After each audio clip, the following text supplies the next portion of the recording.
अस्सलाम वालेकुम इन्वेस्टर्स। आज हम हिस्टोरिकल परफॉर्मेंस कंपेयर करेंगे डिफरेंट इन्वेस्टमेंट क्लासेस की। टू स्टार्ट विद पिछले 2 साल जो 2 फिस्कल ईयर्स हैं 24 एंड 25, इसमें जो कंबाइंड क्यूमुलेटिव परफॉर्मेंस रही पाकिस्तानी स्टॉक मार्केट की, वो तकरीबन 203% का इंक्रीज़ आया। इसका मतलब है जिसने तकरीबन 2 साल पहले ₹100 इन्वेस्ट किए थे पाकिस्तानी स्टॉक मार्केट में, आज उसकी वैल्यू बढ़कर तकरीबन ₹300 हो गई। तो पिछले 2 साल तो अब बहुत एक्सेप्शनल ईयर्स थे स्टॉक मार्केट के। अ और उससे पिछले कुछ साल जो थे 17, 18, 19 वो इतने अच्छे साल नहीं थे। मगर हम थोड़ा एक लॉन्गर पर्सपेक्टिव लेते हैं कि अगर हम पिछले 24 साल में देखें, जो पीरियड जुलाई 2001 से जून 2025 का पीरियड है। तो पिछले अगर 24 साल में देखें कि जो डिफरेंट इन्वेस्टमेंट क्लासेस है, इनकी क्या परफॉर्मेंस रही। तो इसमें हम सबसे पहले स्टार्ट करते हैं यूएस डॉलर से। और जो पिछले 24 साल में एनुअलाइज रिटर्न रहा यूएस डॉलर का, वो 6.4% पर ईयर रहा। और अगर किसी ने ₹100 इन्वेस्ट किए थे 24 साल पहले डॉलर्स में, तो आज उसकी वैल्यू बढ़कर ₹444 हो गई है। मगर अगेन इसी पीरियड में जो इन्फ्लेशन थी, वो तकरीबन 9.4% के करीब थी। और अगर हम उसको एडजस्ट करें, तो जो रियल रिटर्न है नेट ऑफ इन्फ्लेशन, वो सिर्फ ₹51 है। मतलब जिसने ₹100 इन्वेस्ट किए थे, डॉलर खरीदे थे, आज उस रुपी टर्म्स में आफ्टर एडजस्टिंग फॉर इन्फ्लेशन, जो 9% से ज़्यादा इन्फ्लेशन थी पर ईयर, उसकी वैल्यू ₹51 है। तो डॉलर इस हिसाब से कोई बहुत अच्छी इन्वेस्टमेंट साबित नहीं हुआ पिछले 24 साल में। इसके बाद अगर हम देखें बैंक डिपॉजिट्स, तो इसका एनुअलाइज रिटर्न रहा 6.6% पर ईयर। और जिसने ₹100 इन्वेस्ट किए थे 24 साल पहले, आज उसकी वैल्यू बढ़कर ₹468 हो गई है। और अगर हम एडजस्टेड फॉर इन्फ्लेशन देखें, इन्फ्लेशन का इम्पैक्ट निकाल दें, तो ₹100 की वैल्यू आज 24 साल के बाद सिर्फ ₹54 रह गई है। तो जो बैंक का रिटर्न था, वो इन्फ्लेशन से भी कम था। और एक्चुअली इन्वेस्टर्स ने अपनी जो असल वैल्यू है, उसको लूज़ किया by keeping money just in a bank. अगर किसी ने टी बिल में इन्वेस्ट किया, तो टी बिल का रिटर्न 10.1% पर ईयर रहा। और ₹100 की वैल्यू बढ़कर 24 ईयर्स में ₹1006 हो गई। और अगर हम अगेन इन्फ्लेशन को एडजस्ट करें, तो ₹100 की वैल्यू बढ़कर ₹116 हो गई। तो बहुत ज़्यादा इंक्रीज़ नहीं आया। स्पेशल सेविंग सर्टिफिकेट का रिटर्न 10.3% रहा। और 24 साल में 100 की वैल्यू बढ़कर ₹1051 हो गई। मगर एडजस्टेड फॉर इन्फ्लेशन 100 की वैल्यू बढ़कर ₹121 हुई। पाकिस्तान इन्वेस्टमेंट बॉन्ड्स ने 11.6% पर ईयर का रिटर्न दिया।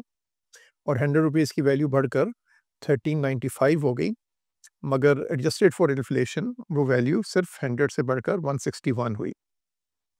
कैपिटल प्रोटेक्ट स्ट्रेटजी एक ऐसी स्ट्रेटजी है जिसमें हम इन्वेस्टर को कुछ स्टॉक्स में भी ले जाते हैं, मगर विद द कैपिटल प्रोटेक्शन कि उसका असल भी सेफ रहेगा।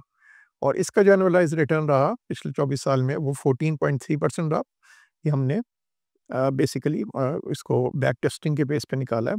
और ₹100 की वैल्यू बढ़कर तकरीबन ₹2500 के करीब हो गई। और एडजस्टेड फॉर इन्फ्लेशन ₹100 की वैल्यू बढ़कर ₹286 हो गई। गोल्ड ने अच्छा परफॉर्म किया, क्योंकि उसमें जब करेंसी डिवैल्यू होती है, तो उससे भी गोल्ड की प्राइस बढ़ती है। और वैसे भी गोल्ड ने अच्छा पिछले 24 साल में परफॉर्म किया। तो ओवरऑल रिटर्न 18.1% पर ईयर रही गोल्ड की। और जिसने ₹100 इन्वेस्ट किए थे, आज उसकी रुपी वैल्यू ₹5283 है। और एडजस्टेड फॉर इन्फ्लेशन वो ₹621 है। सो अगेन गोल्ड में जनरली इन्वेस्टर्स ने अच्छा कमाया। उसके बाद हम स्टॉक मार्केट पे आते हैं। लास्ट 24 ईयर्स का जो एवरेज रिटर्न रहा स्टॉक मार्केट का, वो 20.7% पर ईयर रहा। और ₹100 की वैल्यू बढ़कर ₹9194 हो गई 24 साल में। और अगर हम इन्फ्लेशन की एडजस्टमेंट कर लें, तो ₹100 की वैल्यू बढ़कर ₹1060 हो गई। तो इसमें एक चीज़ क्लियर है कि जो लॉन्ग टर्म में स्टॉक मार्केट ने दूसरे एवेन्यूज़ के मुकाबले में ज़्यादा रिटर्न दिया है, और ऑब्वियसली स्टॉक मार्केट में रिस्क भी हाई होता है। और जो बेसिक जो थ्योरी है वो ये है कि अगर आपको पैसों की ज़रूरत नहीं है 5 साल, 10 साल, 15 साल, अगर आपने अपने बच्चों को तालीम के लिए या बच्चों की शादी के लिए या घर बनाना है या रिटायरमेंट के लिए सेविंग है और वो लॉन्ग टर्म है 5 साल, 10 साल, 15 साल आपको पैसे नहीं चाहिए, तो उसका एक अच्छा सिग्निफिकेंट जो अमाउंट है वो स्टॉक मार्केट में जाना चाहिए। और अगर आपको पैसे चाहिए जल्दी चाहिए, अगले साल, 2 साल, 5 साल में, और दूसरा ये है कि आपका जो रिस्क एप्टीट्यूड है वो लो है, आप हाई रिस्क से कंफर्टेबल नहीं है, तो फिर आप ऐसा मनी मार्केट फंड्स में या बैंक्स वगैरह में रख सकते हैं। अगर हम आगे बात करें कि स्टॉक मार्केट का ये एक्सपेक्टेड आउटलुक क्या है, तो अभी भी जो स्टॉक मार्केट की वैल्यूएशंस हैं वो अट्रैक्टिव हैं। जो स्टॉक मार्केट का प्राइस टू अर्निंग रेशियो है वो 7.3 टाइम्स है, और हिस्टोरिकली जो स्टॉक मार्केट का प्राइस टू अर्निंग रेशियो रहा है वो तकरीबन 8 के करीब रहा है।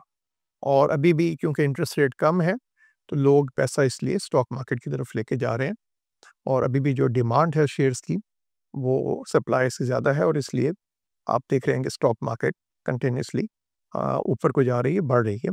और हम अभी भी फ़ील करते हैं कि अगले साल में, 2 साल में जो स्टॉक मार्केट का एक्सपेक्टेड रिटर्न है, वो जो फ़िक्स्ड एवेन्यूज़ हैं, जिस तरह बैंक है, टी-बिल है, उसके मुकाबले में एक्सपेक्टेड रिटर्न ज़्यादा है। ऑब्वियसली स्टॉक मार्केट में आप सर्टेनिटी के साथ नहीं कह सकते, एक सर्टेन एलिमेंट ऑफ रिस्क तो स्टॉक मार्केट में होता है, मगर हम इन्वेस्टर्स को एडवाइस करते हैं कि कुछ percentage of the total investment, whether it is 30%, 20%, 50%, based on the risk aptitude and the investment time horizon, आप स्टॉक्स में लेके जाएँ।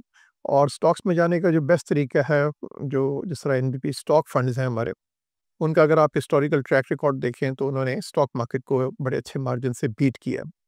तो अगर अगर आप डिसाइड करें कि आपने स्टॉक्स में जाना है, तो one of the options is through mutual funds, और म्यूचुअल फंड्स में एनवीपी स्टॉक फंड्स का ट्रैक रिकॉर्ड बड़ा अच्छा है।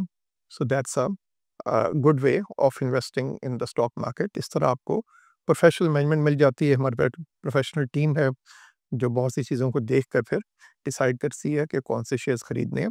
और अगर आप सेफ रहना चाहते हैं तो हमारे जो मनी मार्केट फंड्स हैं, वो रिलेटिवली बेटर ऑप्शन है। Thank you very much.